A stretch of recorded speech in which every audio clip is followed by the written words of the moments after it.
ਅਸਲਾਮੁਅਲੈਕੁਮ। ਐਸ਼ਾ ਕਰਮ ਦੇ ਕੇਸ ਦੇ ਹਵਾਲੇ ਦੇ ਨਾਲ ਬਹੁਤ ਸਾਰੀਆਂ ਗੱਲਾਂ ਹੋ ਚੁੱਕੀਆਂ ਨੇ।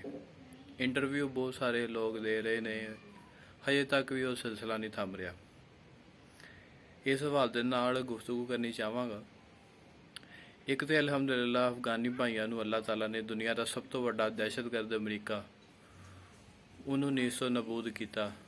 ਉਹਨੂੰ ਉਹਦੀ ਸੋਚ ਤੋਂ ਵੱਧ ਕੇ ਸ਼ਿਕਸਤ ਮਿਲੀ, ਜ਼ਲੀਲ ਹੋਇਆ ਪੂਰੀ ਦੁਨੀਆ ਦੇ ਵਿੱਚ, ਆਪਣੇ ਆਪ ਨੂੰ ਬੜਾ ਵੱਡਾ ਸਮਝਦਾ ਸੀ। ਅੱਲਾਹ ਤਾਲਾ ਨੇ ਸ਼ੋਅ ਕਰਾਉਣਾ ਚਾਹਿਆ ਕਿ ਸਾਰੇ ਇਖਤਿਆਰਾਤ ਦਾ ਮਾਲਕ ਅਸਲ ਜ਼ਾਤ ਜਿਹੜੀ ਸੁਪਰ ਪਾਵਰ ਆ ਰੱਬ ਦੀ ਜ਼ਾਤ ਆ।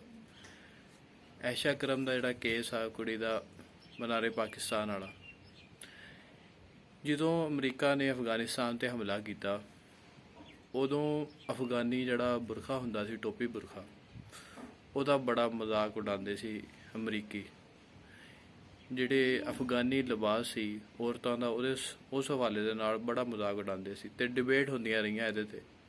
ਇੱਕ ਵਾਰੀ ਡਿਬੇਟ ਹੋ ਰਹੀ ਸੀ ਅਮਰੀਕਾ ਦੇ ਵਿੱਚ, ਉਹਨਾਂ ਨੇ ਇੱਕ ਸਾਈਡ 'ਤੇ ਦਿਖਾਇਆ ਕਿ ਇੱਕ ਅਫਗਾਨੀ ਜਿਹੜੀ ਕੁੜੀ ਆ ਉਹਨੇ ਬੁਰਖਾ ਪਾ ਕੇ ਖੜੀ ਆ, ਅਤੇ ਦੂਸਰੀ ਸਾਈਡ 'ਤੇ ਜਿਹੜੀ ਔਰਤ ਆ ਉਹ ਬਿਕਨੀ ਦੇ ਵਿੱਚ ਆ। ਅਤੇ ਉਹਨਾਂ ਨੇ ਜਿਹੜੇ ਸਾਹਮਣੇ ਬੈਠੇ ਸੀ ਡਿਬੇਟ ਦੇ ਵਿੱਚ, ਆਡੀਅנס ਬੈਠੀ ਸੀ, ਉਹਨਾਂ ਨੂੰ ਪੁੱਛਿਆ ਕਿ ਤੁਹਾਡੇ 'ਚੋਂ ਕਿਹੜਾ ਬੰਦਾ ਕਿਹੜੀ ਔਰਤ ਦੇ ਨਾਲ ਵਿਆਹ ਕਰਾਊਗਾ। ਉੱਥੇ ਇੱਕ ਅੰਗਰੇਜ਼ ਨੇ ਉੱਠ ਕੇ ਕਿਹਾ ਕਿ ਮੈਂ ਜਿਹੜੀ ਅਫਗਾਨੀ ਕੁੜੀ ਆ ਜਿਹਨੇ ਟੋਪੀ ਵਾਲਾ ਬੁਰਖਾ ਪਾਇਆ ਹੋਇਆ ਉਹਦੇ ਨਾਲ ਵਿਆਹ ਕਰਾਉਣਾ ਚਾਹੂੰਗਾ।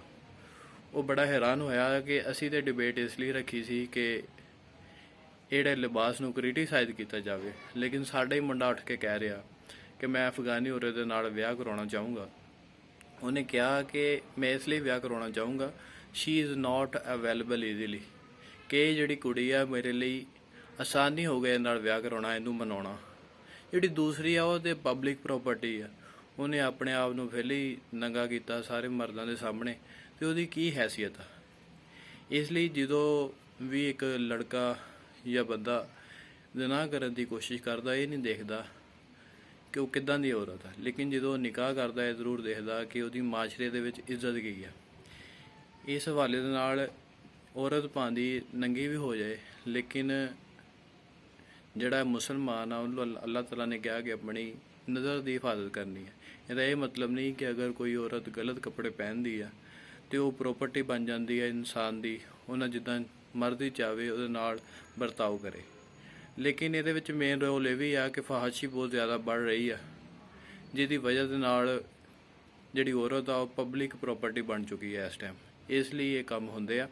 ਇਸ ਲਈ ਧੀਆਂ ਭੈਣਾਂ ਨੂੰ ਵੀ ਚਾਹੀਦਾ ਕਿ ਉਹ ਆਪਣੀ ਇੱਜ਼ਤ ਦੀ ਹਿਫਾਜ਼ਤ ਕਰਨ ਅਤੇ ਪ੍ਰੋਪਰ ਲਿਬਾਸ ਦੇ ਵਿੱਚ ਮਾਸ਼ਰੇ ਦੇ ਵਿੱਚ ਨਿਕਲਣ।